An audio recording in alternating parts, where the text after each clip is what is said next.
Well, let's start talking about diabetes. Diabetes is a huge problem in the United States. Why is diabetes a huge problem in the United States? Because, yeah, we're all lazy and fat. We don't exercise. I'm just saying the truth, okay? Nationwide, there's an epidemic of diabetes, especially childhood diabetes, childhood obesity. All right? It's adult obesity. It won't get on the soapbox on that, you know. But I'm just saying, just as it's been a tax burden on me, obesity will be a tax burden on you. All right? Because these guys go to the hospital, they get treated, and it costs money. Right? And it's going to cost you money the same way it's cost me, because a large majority of them are like diabetics that go to the hospital like this are non-compliant diabetics. That means they eat their Bluebell and eat their cake too, and they don't exercise, they don't control their 1,200 calorie diabetic diet the way that they should, you know. And I'm not being harsh with them, I'm just saying that's the truth. That's why we see these guys. That's why they get their toes and feet and hands and legs cut off. It's because they're non-compliant with their diabetes. Again, I'm just saying that's just the way it is. All right? The same way with smokers. Smokers are will cost you a lot of money the same way it's cost me a lot of money. All right? Because they have to go to the hospital and they have to get treated. All right? Because something they choose to do. So it's job security. That's the good thing, you know. As long as we have crazy drivers and smokers and fat people, medical people are going to have a job because they're going to get sick and they're going to need our services. So there's money-wise, I guess that's good for us, right? So we don't have jobs. Diabetics. Now there's some diabetics, very few that I've ever run into, that just have problems. You know, I mean, they have a diabetic problem, and they're compliant, and things just sort of pop up like that. You run into them very rarely in my field in pre-hospital medicine. Usually, the way that I encounter diabetic patients is by mistake. There's a huge handful of non-compliant diabetics that are just there. But the normal patient, they forget to take their insulin at night, or they eat too much, or they exercise too much, and their blood sugar drops, and you have to go out and help them out. And it's just a mistake. But then there's the other larger majority that are non-compliant. I mean, if you told me that, hey, if you don't control your sugar, your blood glucose, through your diet and exercise, we're going to cut your toes off eventually, in your feet. Well, no problem. You know, in the Bluebell. I'd rather have my toes than homemade vanilla. But that's just me. Yeah. I'm too fat to walk anyway. Go ahead and cut my feet off. So, we've got some good videos coming up on diabetes. I think that will probably explain it much better than I can.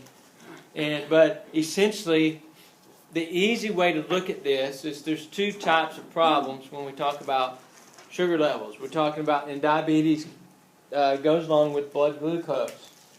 The 5-minute version of this is going to be you have a hypoglycemic patient. Hypo meaning what? Low. Gly, G, sugar, right? So you have low blood sugar, or you have hyperglycemic patients, high blood sugar. All right? Now, glucose, in its form, is a single molecule that is essentially too big. Now, this is, back up, because you don't say I didn't tell you the truth later on. The easy way to look at this, okay, is that the glucose molecule is too big to go into the cell, which it is. Every cell requires glucose. Without glucose, the cell's going to die. This is how we get energy. It the video go into the whole ATP thing, then you enter this horrendous Krebs cycle, citric acid cycle, the way this stuff is broken down. We'll probably talk about that later. And then you have that glucose that's broken down and broken down and broken down into ATP, and it gives energy to the cell. So if you want to look at this a little bit easier, the glucose molecule is too big to go into the cell, so it requires what's called active transport. It means it has to have help to get into the cell.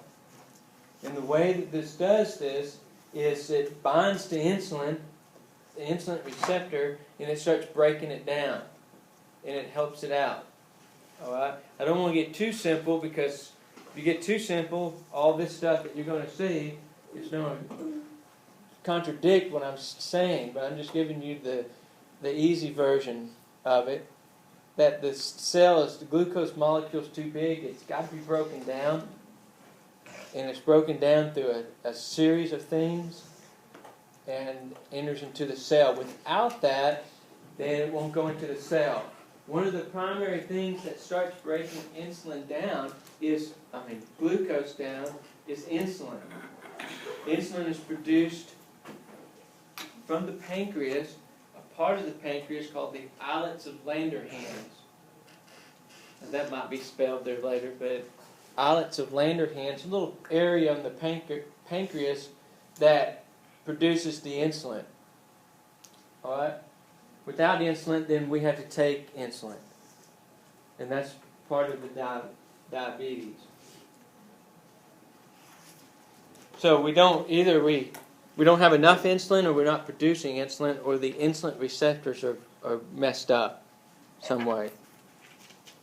So when we look at these two things, we have hyperglycemic, or high blood sugar, and this is very important because it takes a gradual onset, maybe a few days, to start building up this sugar. Maybe you didn't take enough insulin that day, or you ate too much food or something, so this diabetic patient, is building up this blood sugar. All right? We got to maintain the homeostasis, right?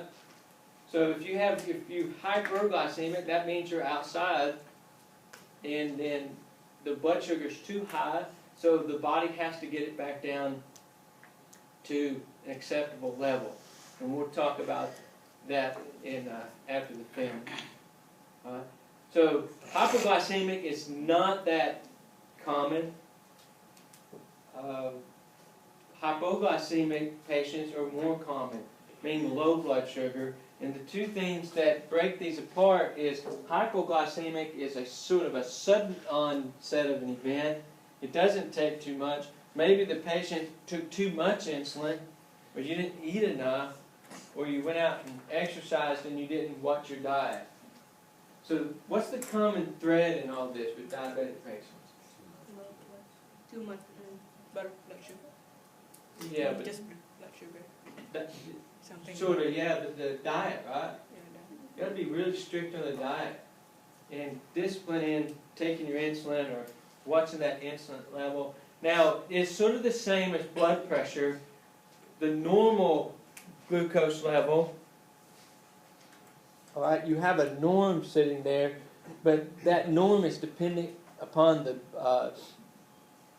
patient. So their normal blood sugar might be what we would consider high. So that's something that we'll look into when we start really looking more at the treatment. So these are the two things that they're primarily going to talk about, and then they're going to talk about how this blood is broken down, the sugar is broken down. When you get into anatomy and physiology too, you will go through this hideous thing called the Krebs cycle and citric acid cycle, that you have to remember this cycle. At times I gave you the picture of it just to sort of like, oh, I don't want to do that, because it's this horrible cycle of events that takes place on how they break down sugar. I don't really teach it because it gives me a headache. You just go through this thing. We're going to watch a Con video on it. He does a really good job, and it gives me less of a headache for you to watch that than me having to regurgitate it. So I survived it, so can you. It's just this thing where you have to memorize this, back to this memorization of all these facts. Memorize this Krebs cycle. What we did, our professor gave us a blank sheet, and we had to fill in the gaps on this Krebs cycle. I'll make you a copy of it, just show you what it looks like.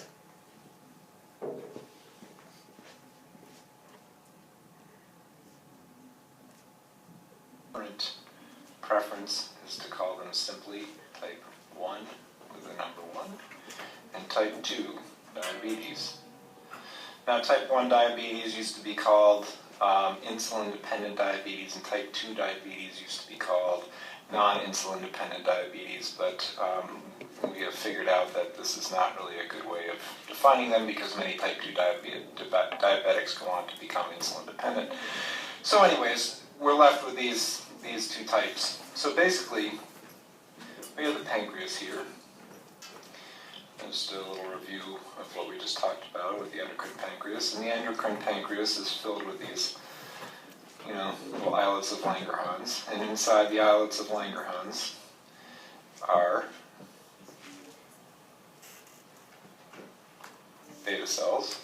And the beta cells crank out insulin in response to glucose that is ingested.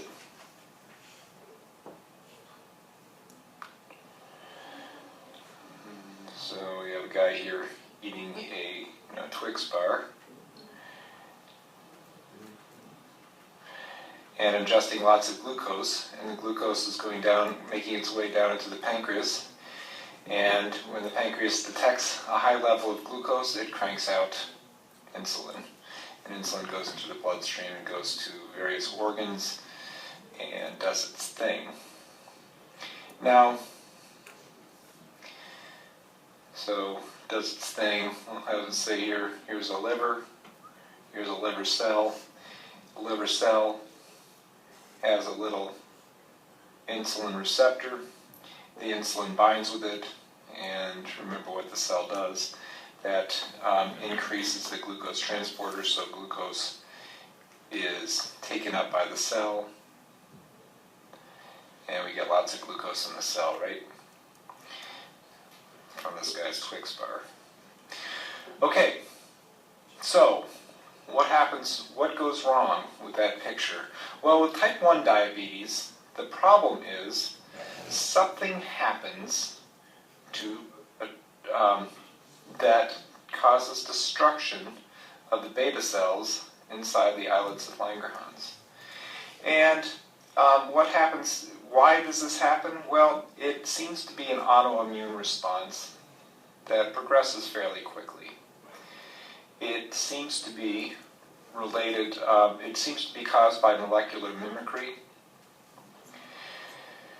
where there are viruses, and it's sort of been connected to, there's been a suggested link between measles and mumps. It's interesting though, because even though we have vaccines for measles and mumps and they're not common anymore, we still see a lot of type 1 diabetes, and it didn't seem to decrease the amount.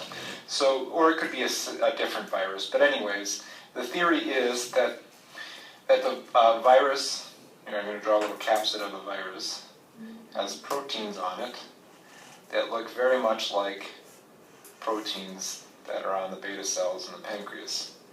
And what happens is, the immune system begins to, let me draw a different color here. The immune system begins to create antibodies to these proteins, and it destroys the virus, but it also goes on to attack and destroy the beta cells in the pancreas. So that is one theory. There's another theory that that there could be connections with very early exposure to cow's milk. So similarly, in cow's milk there may be a protein or a peptide that looks very much like a protein or a peptide that is on the beta cells in the pancreas. But in any case, whatever the cause, the immune system attacks the beta cells in the pancreas, and one by one destroys them over a period of weeks to months. And then the patient will then lose all of his or her insulin producing capacity. So type 1 diabetes is defined by loss of insulin production.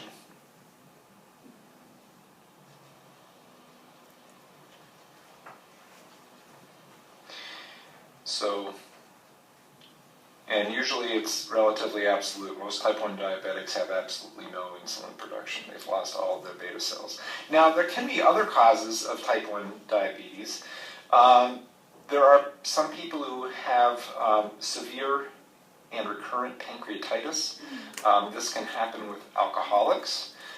People who drink very heavily on a regular basis can develop pancreatitis. Also, people that have genetic conditions that predispose them to very, very significant hypertriglyceridemia can develop recurrent bouts of pancreatitis. And these bouts of just inflammation of the pancreas over time can cause destruction of the beta cells as well. And then obviously, if you have a patient that has a pancreatic mass and needs to have the entire pancreas removed, they will be, de facto, they will become a type 1 diabetic because they've had their pancreas taken out and no longer have insulin production.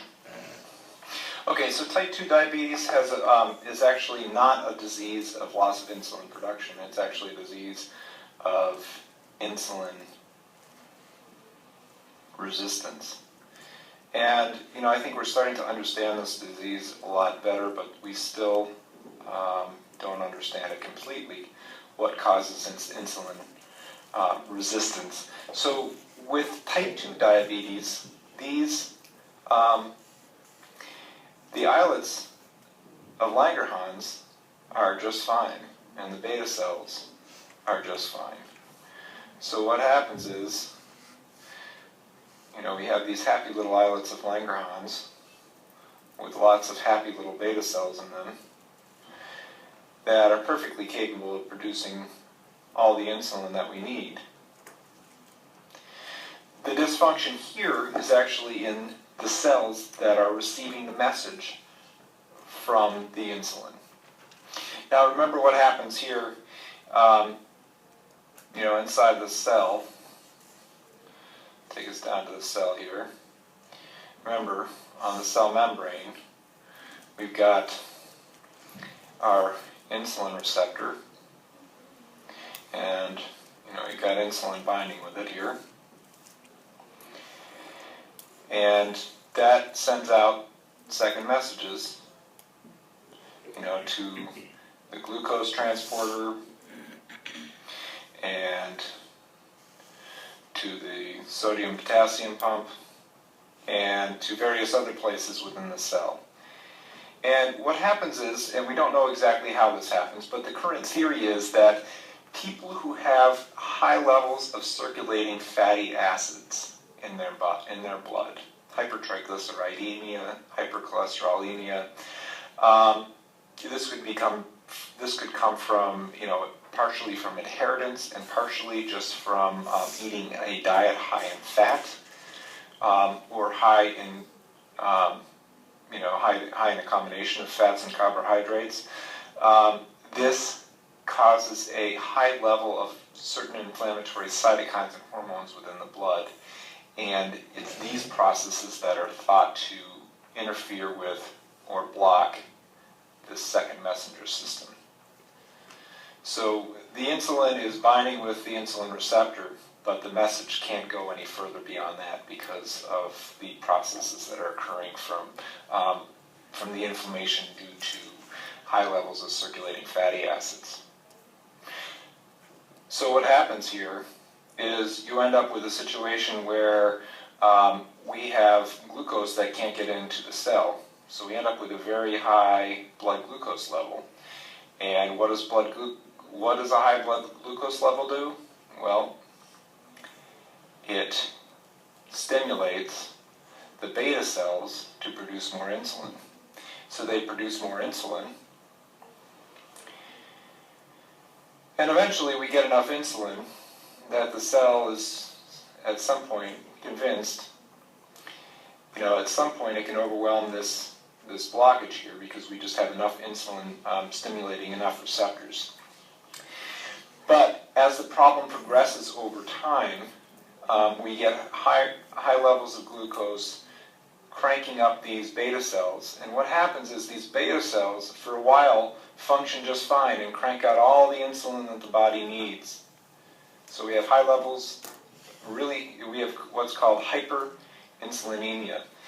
Now, with hyperinsulinemia, we don't have a diabetic yet. It's really a pre-diabetic. The patient is compensating just fine, right? So if you tested this person's blood glucose level, a random check, it would be normal. Early on in the disease, if you checked a glucose load, it would still be normal because the beta cells are able to compensate by cranking out extra insulin. But what happens is after years and years, literally, of these beta cells working overtime to produce extra insulin to overcome this blockage in the system, they begin to burn out. And that is when we start to decompensate. We start to lose some of these cells. And then, as our insulin levels drop back to normal, we can no longer compensate. And then our blood glucose levels start to get way above normal. And then it's detectable diabetes. Now, the problem is this will continue to get worse and worse and worse unless we correct the underlying problem, which is metabolic syndrome. We need to lose weight and change our lifestyle, right? If we don't lose weight and change our lifestyle, we're still going to be interfering with the second messenger system that is the underlying cause for type 2 diabetes. And the disease will continue to progress. We'll continue to have higher and higher levels of glucose. That will continue to put pressure on the beta cells, and eventually all of the beta cells will die off, and you'll have a type 2 diabetic who is now become insulin dependent. And that's why you see these patients over time. First they start off on they might be able to be diet controlled to begin with. Then we'll add metformin because their BGs are creeping up, and that might work for a year or two.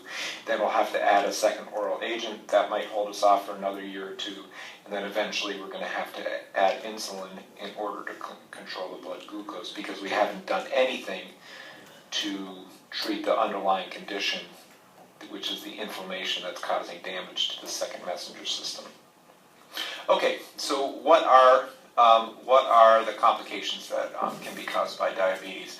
Well, with type 1 diabetics, one of the acute complications that we worry about is diabetic ketoacidosis, or DKA. Now, this is an acute problem that is caused by patients that do not have the insulin that they need to get their cells the glucose that they need to survive. So this can happen for two reasons. One is an increase in glucose demand, and usually this is due to stress. I see it most commonly with infection. So you get a patient with pneumonia, a bad UTI or whatever, and that increases their cells' need for glucose, and it can, even if they're taking their normal levels of insulin, it can tip them into DKA, and I've seen this, dozens of times. The other thing that can cause DKA, and this is fairly common as well, is patients stop taking their glucose, stop taking their insulin. So decreased insulin administration. This happens to a lot of, I see a lot of teenagers or, young people in their 20s that I think they have a mortality complex, or immortality complex in which they, nothing will hurt them, so they just stop taking their insulin, and then within a day or two they go into DKA. So what happens is, without insulin, our cells can't, if we don't have insulin, then our glucose transporters can't let glucose in. So the glucose we have plenty of glucose in the bloodstream, but it can't get into the cells, right? So if it can't get into the cells, two things happen. One thing is the glucose outside of the cell becomes very, very high, so we have elevated VGs. And then the other thing is there's no glucose in the cells, so the cells have to shift to other substrates for energy production. In particular, they have to shift to using proteins, and lipids. Now when they do that, our bodies can work fine with just proteins and lipids, but when we use a lot of proteins and lipids in our body, one of the byproducts of metabolism of proteins and lipids is ketone bodies, or keto acid. So ketoacidosis is actually due in part to the development of high levels of these ketone bodies, and this will cause an increase in hydrogen ion concentration, which actually I should just write it like this, it actually decreases pH. Because pH is actually a negative log scale of hydrogen concentration. So a decrease in pH actually means an increase in hydrogen ion concentration. So it becomes more acidic. So one of the other effects that I wanted to talk about as well is, remember that insulin is a regulator of the sodium-potassium pump. So without insulin, we are not pumping as much sodium-potassium into and out of the cell. Now this is interesting what happens with potassium, because potassium is not pumped inside the cell, so what we end up with is intracellular hypokalemia. So it drops down to below its normal intracellular levels of about 140 milliequivalents down to maybe 110 milliequivalents. So if you add that up throughout all the body's cells, we lose a lot of potassium from our cells. But potassium in the bloodstream is very closely regulated by the kidneys. So, once our potassium gets above like 4.5 to 5, our kidneys just produce urine with more potassium and pee it out. So what happens is, we have normal potassium levels in our plasma, but our entire body has become very hypokalemic because of all the K lost from the cells. So it's interesting because what happens, and this doesn't cause too much of a problem until we go and fix the situation by giving the patient insulin. So those of you who work in the ICU know that even with a normal potassium, oftentimes we will order to administer potassium before we start the insulin, because we know that it's going to drop significantly, because we're going to start out with a normal level of potassium here. We're going to give insulin, turn on these sodium-potassium pumps, and we're going to begin to restore this potassium level to normal within the cell, and it's going to do that at the expense of potassium outside the cell. So we're very quickly, within hours, drop from 4.5 to 2. So we need to, good nurses anticipate this, and we'll make sure that we watch the potassium level very closely, and we administer it even before giving the insulin. Okay, so what are the other effects? One of the effects of ketoacidosis is mental status changes. And this actually happens with ketoacidosis and another condition called non-ketotic hyperosmolar coma. And this is primarily due to increased glucose levels, increasing the osmolarity of our blood. We have so much glucose going around, and I've seen people with glucoses up in the 900s. And this actually causes electrolyte shifts in our central nervous system. It causes mental status changes. Also, you see, oftentimes you'll see people with abdominal pain, and this, we believe, is caused by the decreased pH, and it causes sort of a partial ileus. Okay. The next thing I wanted to talk about are the long-term effects, long-term complications. And the major long-term complications from diabetes are primarily due to the effects of chronic hyperglycemia on the endothelial cells. So, throughout our body, in all of our blood vessels, we have, they are all lined with these endothelial cells. And what happens with diabetes is that the hyperglycemia is actually directly toxic to these cells.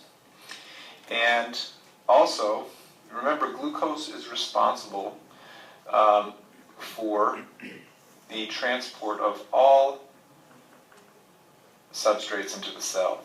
So we also end up with, along with hyperglycemia, we also end up with hypertriglyceridemia and cholesterolemia, because the cells cannot take up cholesterol, triglycerides, and other fatty acids into the cells. So the hyperglycemia causes injury to the cell, and that causes inflammation.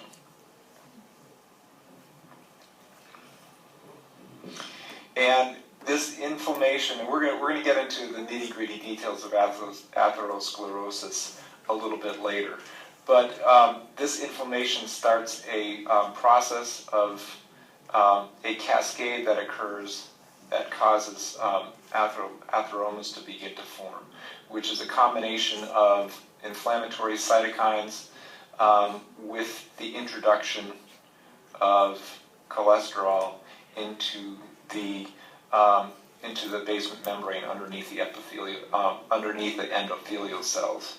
Now, this is occurring throughout the vascular system. In the large arteries, the aorta, the femoral arteries, the renal arteries, the hepatic arteries, the mesenteric arteries that are feeding the gut,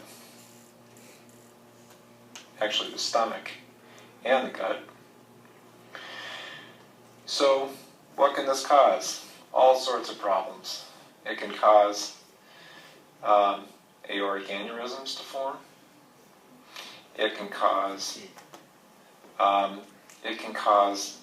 atheromas to form in the renal arteries, causing renal artery stenosis, which can increase blood pressure. It's a secondary cause of hypertension.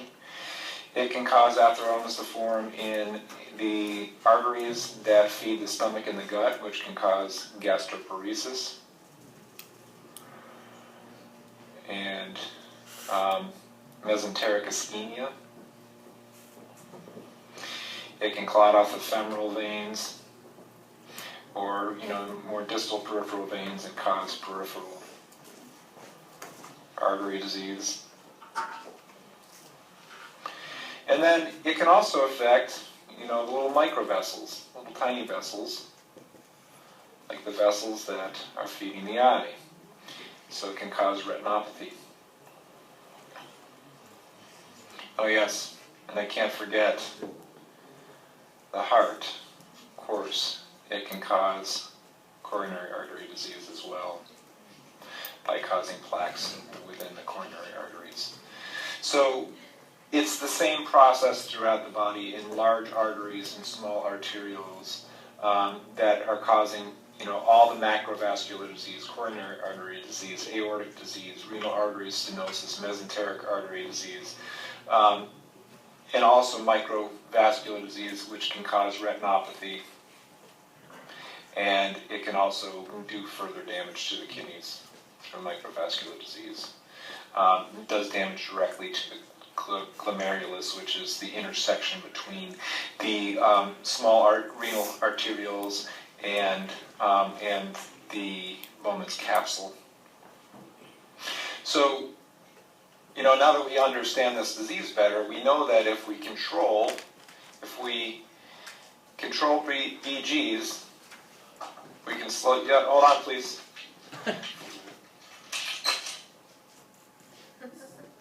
Oh, that's it?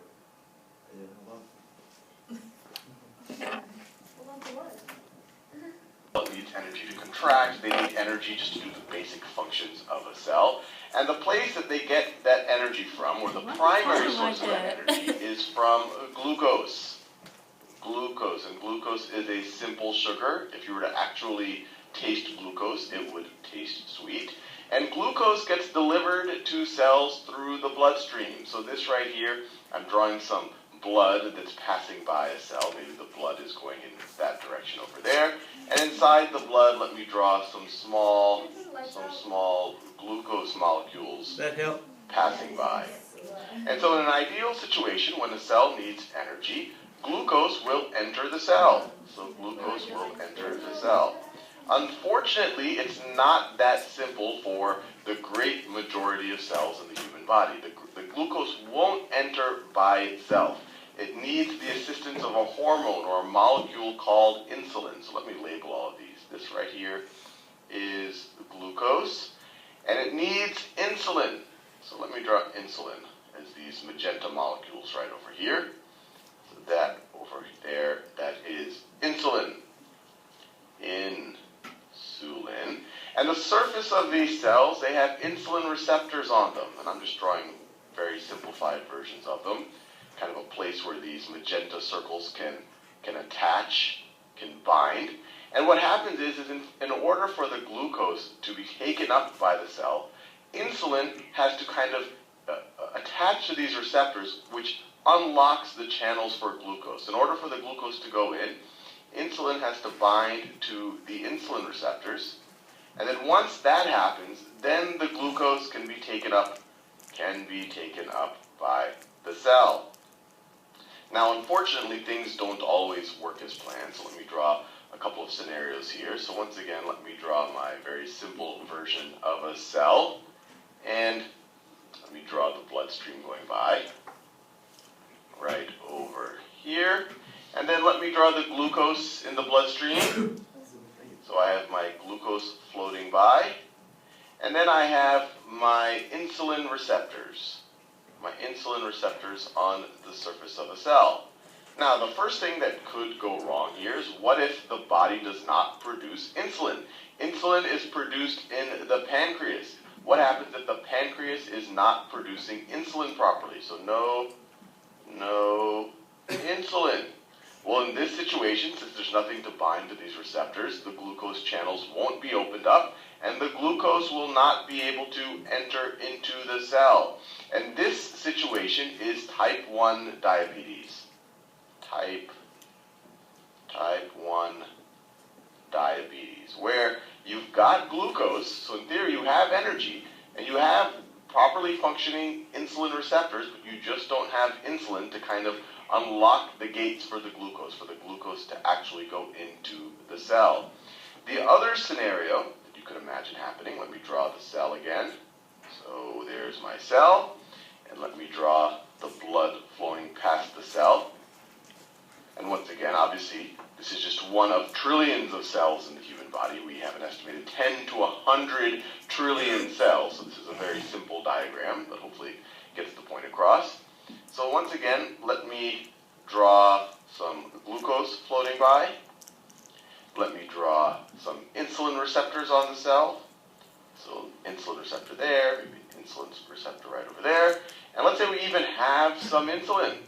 So our pancreas is producing insulin and putting it into our bloodstream, so it's there to be used. But a situation can arise where the receptors are not working properly, or we become insensitive or desensitized to insulin. So desensitized receptors. So in this situation, you have sometimes it might be the insulin is hard to bind, or even if it does bind, it's not working properly, so the glucose will not enter the cell. And so in either one of the, I already wrote desensitized. So in either one of these scenarios, let's just think in a very broad level, I'm not going to go to the details of the actual therapy for these diseases, of how it can be cured. Oh, and I didn't even name the second one. The second one right here, as you can imagine, if this up here is type 1 diabetes, this down here is type 2 diabetes.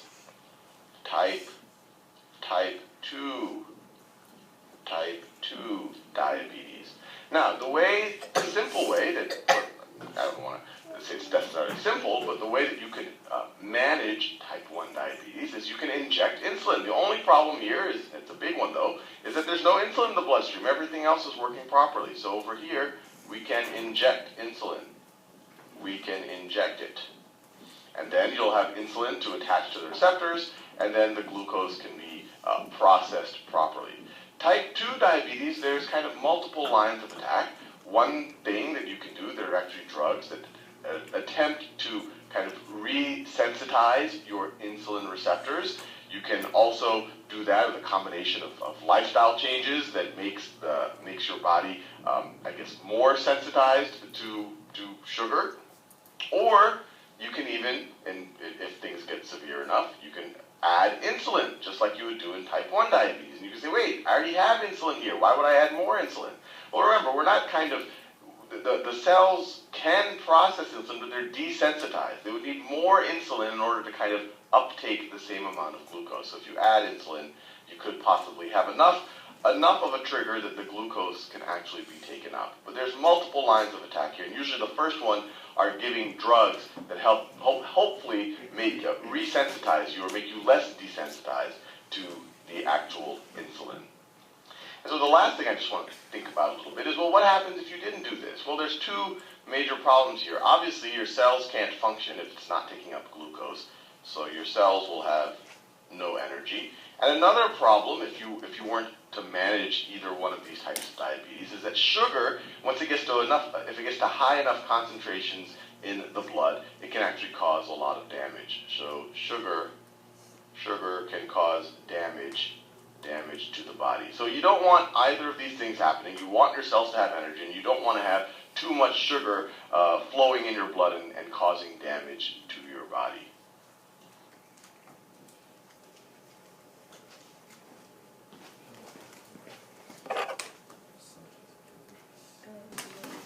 Okay, so let's take our ride back to the easy land, okay? Because that's where we want to camp out. We want to get a little bit more practical with it. So we look at someone that's hyperglycemic. What you're going to see here is difficulty breathing, hyperventilation. Hyperventilation because they're producing these hydrogen ions, right? They're producing this acidity, okay, with all this sugar. And you saw that when we looked at the thing through the Krebs cycle, how it produces those hydrogens, right?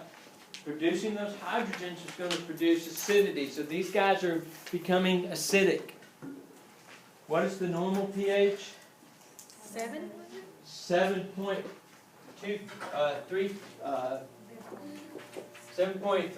to 7.45, okay, is the normal pH, body pH. So they become acidic, meaning that they're going more towards 7, okay. Alkaline would be more towards 7.5, right? When you end up closer to the 6s, you become real acidic, and then in the 6s, the upper 6s, 6.9 or so, making that number up, but somewhere in that range, you become incompatible with life.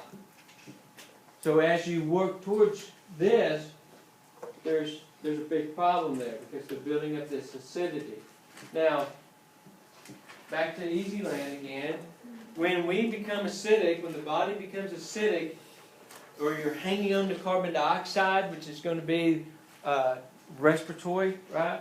Or here that it's causing the blood pH to change, the body's going to start breathing faster, hyperventilating to get rid of it. That's one way we get rid of excess carbon dioxide or acidity is we exhale. So this is why they're doing this hyperventilation, okay? Warm skin, weak pulse. They get the sweet or fruity odor smell to their breath.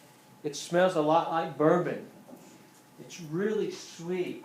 And if we ever get anybody in the ER that's hyperglycemic, we'll try to get most everybody in and take a whiff, right? Because once you smell, it's like a GI bleed. Once you smell it, you'll never forget it. So you smell that, you go, oh, that's that sweet odor smell that he was talking about. Now, they get these guys confused a lot with that they're intoxicated because they have an altered mental status, they slur their speech, but they're hyperglycemic. And they're breathing off, they're trying to get rid of these ketones, and it produces this sugar, it produces this sweety odor, or fruity odor smell. And then as it becomes more, you get to unresponsiveness. So the patient can, and remember, hyperglycemic patients over gradual, over a period of time. So you have hyperglycemic, these symptoms will come out over a longer period of time. All right. Now, when you get to hyperglycemic and the 3 P's of diabetes, okay, you get into this, I should probably look up the spellings.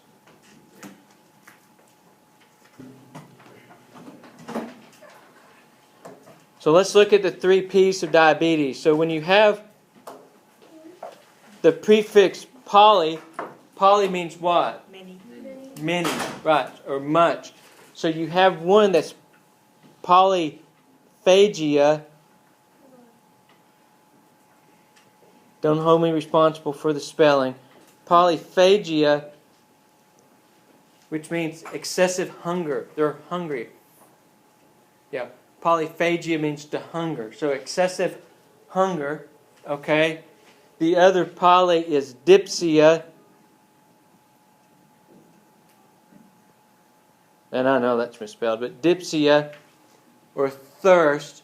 So polydipsia, and then polyuria.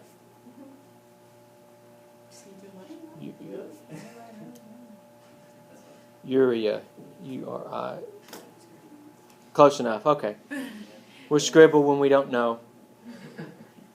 So you have polyphagia, which is excessive hunger, polydipsia, which is thirst, polyuria, which is urine. So these guys are really hungry, they're really thirsty, and they urinate a lot. So, all due to try to get back to this homeostasis where they're trying to do the balance, okay? They're getting rid of this through respiration, through the urinary tract. They're trying to get rid of all this excessive sugar.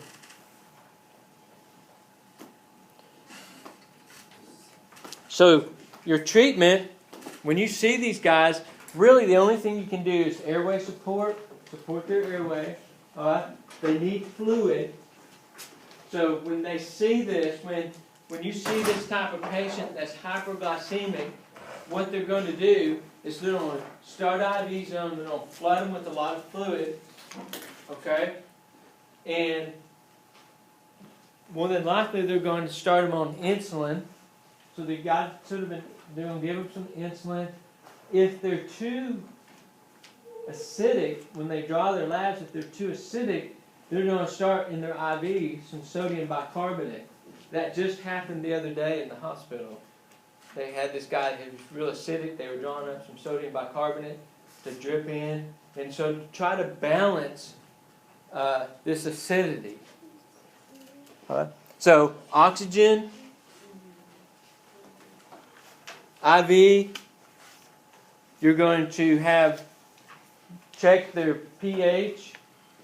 You may need to give them some bicarbonate depending on their pH.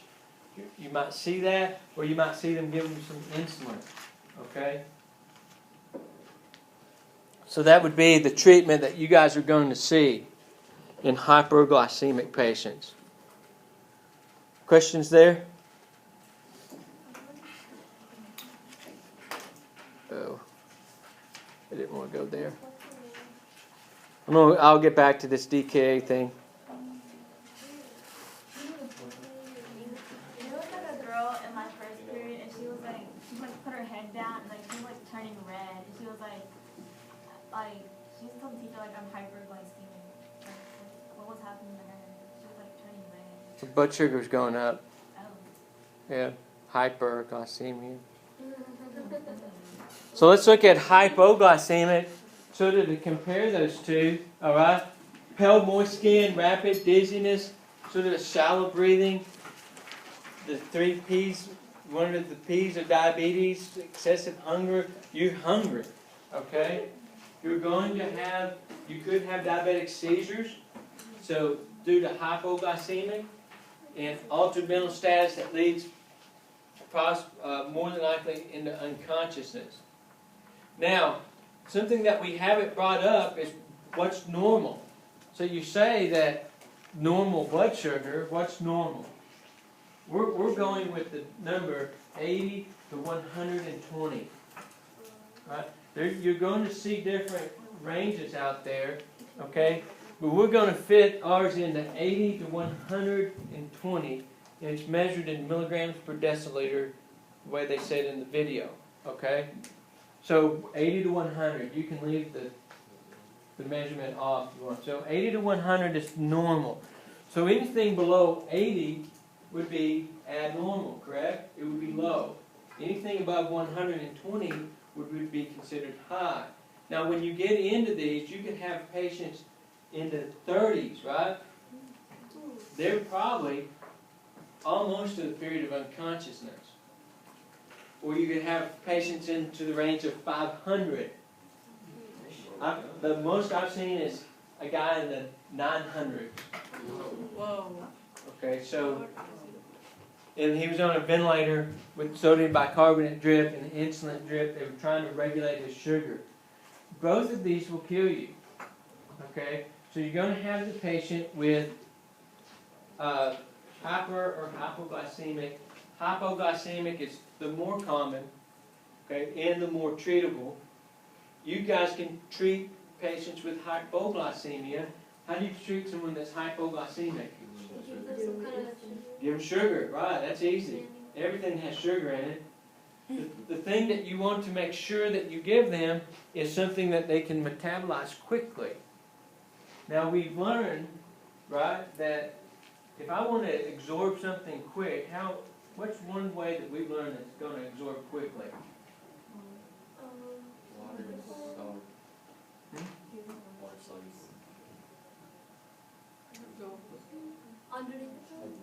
Sublingual, right. So what you want these patients, if you suspect them to be hypoglycemic, okay, you want them to put whatever form of sugar under their tongue, if they can. Put it in there and let it sit, and let them try to absorb that. Now one common rule here, okay, that when we give things to patients is anything oral or per mouth, in the mouth, they have to be alert enough to swallow. So they have to be alert to swallow. If they're not alert to swallow, then we can't do anything about that. All right? So give them something sugary. Now what they have here is sort of an oral glucose, sort of a sugar paste. You can buy this sort of stuff over the counter. I mean, it's just, you've seen those things with little monsters and you squirt the stuff in your mouth and it's the different flavors, right? All it is this. It's just sugar. It's just sugar, right? It's very sweet. Now with the oral glucose like this one in this tube, you've got to sort of knead it or it won't shake, it's too thick, it's a paste. So here on this paste, if you had something like this, you would twist this off and Stick out under their tongue, but let the patient do that. That way, if they're doing it, then they're conscious enough to swallow. If they're giving themselves the medicine, or you can put it under there. If they're unconscious, here's where a number of people fall real short of this, is they have a hypoglycemic patient, and they'll go in and get some honey, which is really good or something, and they'll put honey in their mouth. They're unconscious, but they're shoving this honey in their mouth. So now when you get there, they're gurgling. They're right? What are they gurgling? The honey. I mean, it's almost an airway obstruction. So nothing by mouth if they don't have the consciousness to swallow. So if they're unconscious, you can't give them anything by mouth. Right? So what do? Injection. That's right. IVs? So you have a... Oh, So you have, let's say you get this unconscious person in your emergency department, you check their blood glucose and it's 30. They're unconscious, you can't give them anything by mouth. So they're going to start an IV, okay, and give them this. But they're going to put that in the IV. The needle is so big because it's so thick. This is called 50% dextrose, or D50, okay? And D50 is just sugar water. It's 50% sugar water. Now, you can't drink it, okay? But you can put it IV. You can't drink this, or you have to be very careful when you give it IV, because it causes, if it infiltrates the IV, meaning that if it goes outside of the vessel into the skin, it causes tissue necrosis. Necrosis is what? Death. It can kill the tissue because of the fact that it's a hypertonic solution. So it draws stuff out of the cells. Okay, so it's going to cause tissue necrosis. It's going to eat that. It's going to cause that tissue to die. That's why you can't drink it. We used to, remember me telling you medicine is learning from mistakes, right? We used to give this to people and say, here, drink this. And they drink it. No, they wash it down, with water. It's really thick. But we learned later, said, hey, we can't do that anymore. That's tissue necrosis. So if you give this, if you see this being given IV, you want to be very cautious of making sure, one, it has to go into a big IV catheter. We learned that, right? So 18 gauge IV catheter, or 20, you're going to have to push a lot of force behind this. If you put a 22 in there, this probably won't go in. You're going to have to be very careful. You're going to blow that vein up because it's just too small. It needs an 18 or 20 to go in. So you push this in and it works almost instantly. So now you have this patient that is hypoglycemic, you give them this IV, and within a minute, they're alert and oriented. Or a couple minutes, they're alert and oriented. They're looking at you like, oh, I took too much insulin, or I forgot to eat, or something. They know pretty quick what took place. Now, here's one thing. When you give that, let's say they're 30. Their blood sugar, their blood glucose is 30. And you give this, and now their blood glucose is 400. Oh, crap. Because you just gave them a lot of 25 grams of D50. Is that a problem? Yes. Who says no? Probably gonna work. Huh? No. Wait. Why? Would they get back to normal on their own? No, you don't give them insulin. You don't play that rebound game. Would they get? What? Why would it drop back down? Body will regulate, right? After so many minutes. Exactly. Sort of. That's very good. Sort of. You're going to increase their blood sugar to 400, let's say, okay? But they need that. They're hypoglycemic. So just like you say, the body's going to metabolize that glucose quickly, okay? They're going to use that very quickly, and their blood glucose levels don't come back down. Because this is glucose. It's already broken down. They're going to use it very quick, okay? It's just like water. It's just like being very thirsty. And I have this, 50 cc's of water here. And I just ran, the JAG mile. So I'm going to take this and I'm going to drink this right away. What do I want more?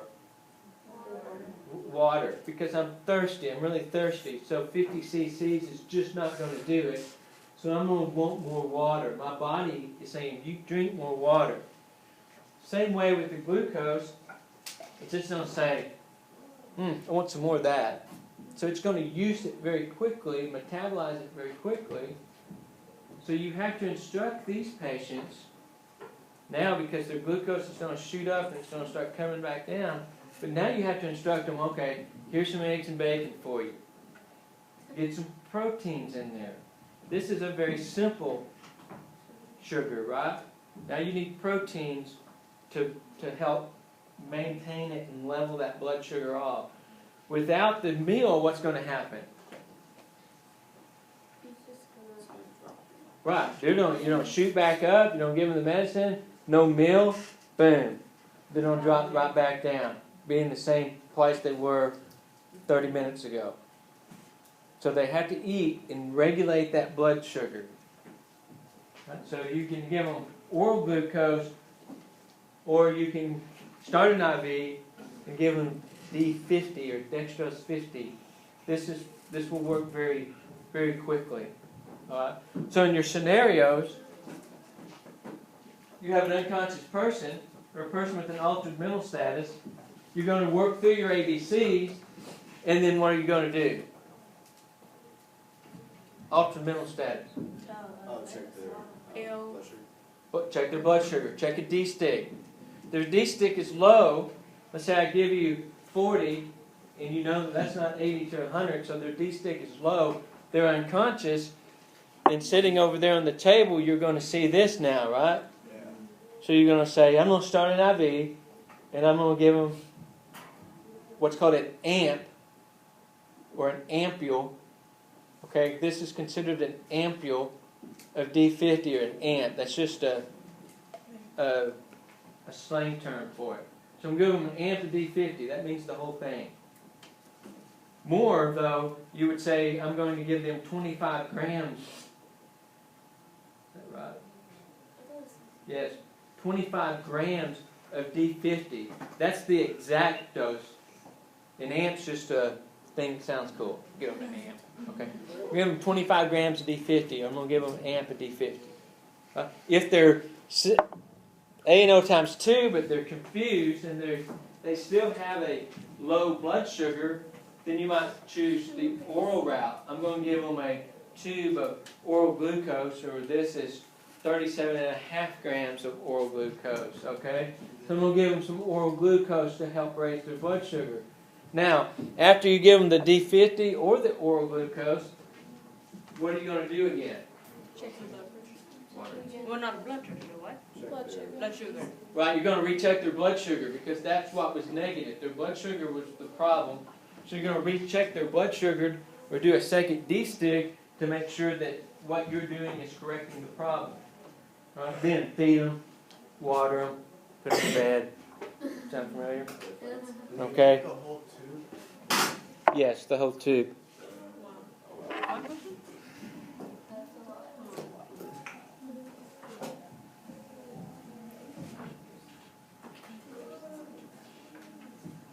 Questions there on the treatment for that?